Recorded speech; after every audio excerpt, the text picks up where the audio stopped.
calme et la beauté du lac de Pátzcuaro exercent un fort pouvoir d'attraction auprès de la population. À la période préhispanique, la richesse de ces berges avait persuadé les Purépechas d'y fonder Tzintzuntzan, la capitale du royaume tarasque, au cœur de l'état du Michoacán. En langue indigène, Michoacán signifie « territoire de ceux qui possèdent des poissons ». On imagine alors facilement l'importance que revêt cet animal dans les esprits. Surtout quand on sait que le fameux poisson blanc, originaire de ce lac, se retrouve jusque sur les billets de 50 pesos contemporains. En voyant ce pêcheur lancer son filet circulaire, je m'imagine qu'il est peut-être l'héritier du célèbre missionnaire Don Vasco de Quiroga, qui introduisit de nouvelles techniques de pêche quelques années après l'arrivée des Espagnols dans la région. Cet évêque s'est employé à faire respecter le mode de vie des Indiens.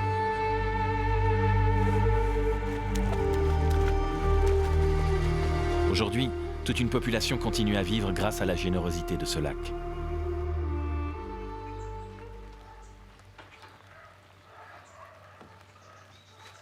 Je prends rendez-vous dès le lendemain matin avec un pêcheur pour l'accompagner dans la relève de ses filets.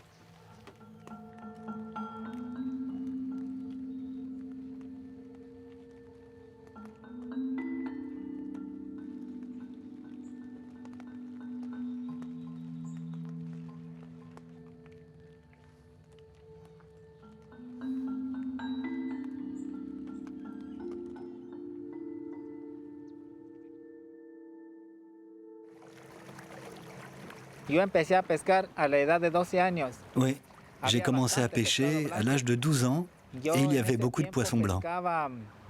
De 15 à 20 kilos. À cette époque, je pêchais de 15 à 20 kilos par jour parce qu'il y en avait en abondance. C'était le poisson le plus répandu à ce moment-là.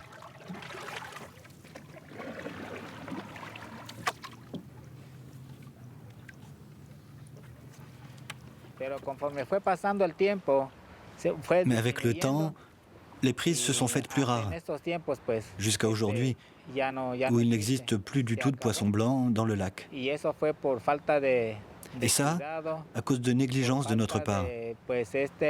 On n'a pas laissé le temps aux poissons de se reproduire. On en pêchait de plus en plus, sans penser au futur.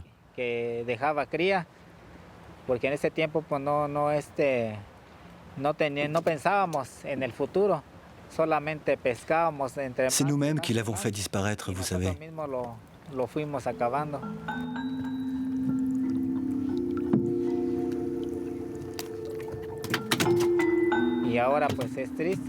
Maintenant, c'est vraiment triste. Il n'y a plus de ce type de poisson dans le lac. Pourtant, c'est celui qui nous apportait le plus de bénéfices parce que c'est celui qui se vendait le plus cher. Et en plus, c'était le meilleur. Beaucoup de gens venaient sur notre île pour cette raison. Ils voulaient le goûter et le voir.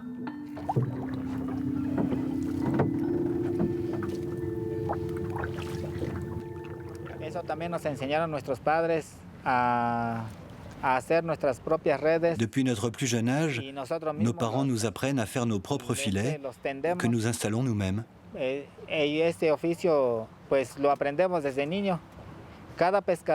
Chaque pêcheur doit apprendre à pêcher à sa manière et chacun d'entre nous le fait d'une manière différente. Ceux qui vont pêcher le charal le font avec des filets à papillons. Ceux qui pêchent la mojarra et la carpe le font avec des filets à mailles. Ce sont des travaux différents. Chacun pêche à sa manière. Y los que pescan mojarra y carpa en redes agalleras son trabajos diferentes de cómo uno pesca.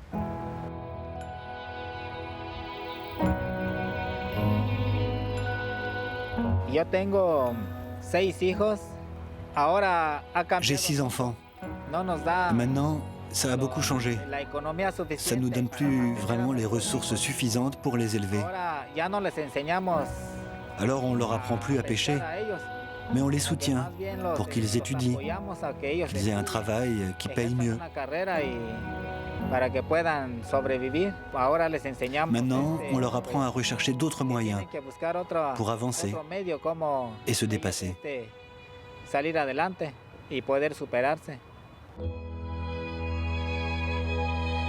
Ces îles, flottant au beau milieu de leur écrin, s'adressent à moi depuis mon arrivée et m'appellent doucement. Dans quelques jours, nous passerons au mois de novembre. Et on raconte ici que les morts sont déjà en route pour leur rendez-vous annuel. Je laisse ce pêcheur terminer la relève de ses filets.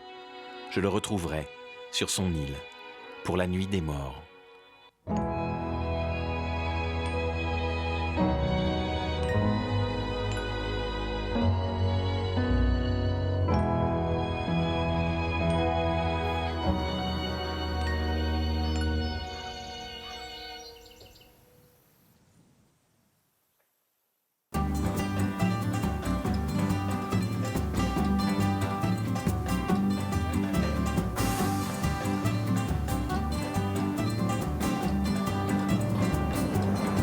En passant par Tzintzuntzan, l'ancienne capitale du royaume Tarasque, devenue un paisible village lacustre, une certaine effervescence se fait sentir aux abords du cimetière. Cette fleur orange que j'avais remarquée lors de mon arrivée et que l'on nomme ici Cempasúchil est l'élément principal de décoration des autels et des tombes.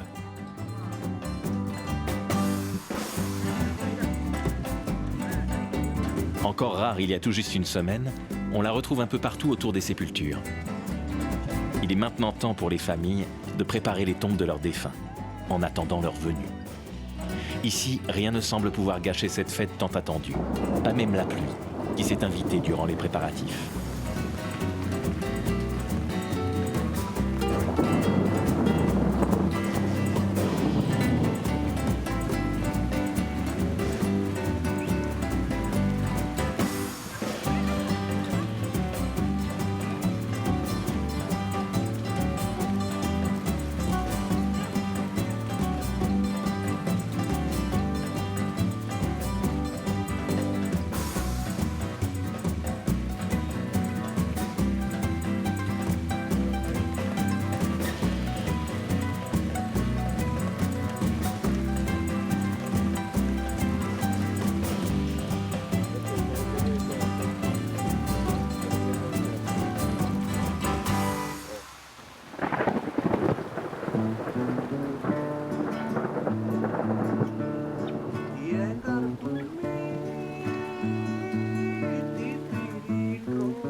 Apasionado, pero ay que caray, Gashanina ni si